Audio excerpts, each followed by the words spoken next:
Welcome to the Learning Pines YouTube. We hope this video helps. You begin by loading your case and results. This is where playback comes from. Once done, open Display, then Animate to create an animation object. You want surfaces or contours already selected so frames update. Make sure you pick the variable and set the range and number of frames. This establishes the temporal sampling.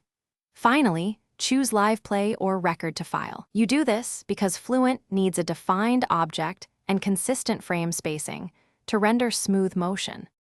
Next, configure how frames are generated.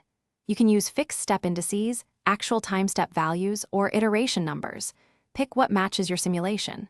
Then apply filters like Slice, Clip, or Isosurface to reduce clutter and emphasize flow features. This also speeds rendering.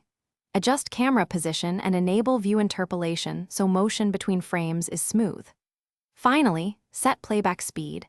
Slower speeds reveal transient behavior, while faster speeds summarize trends quickly.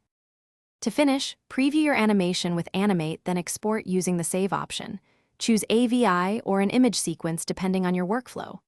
When exporting, specify codec, resolution, and compression so file size and quality balance your needs.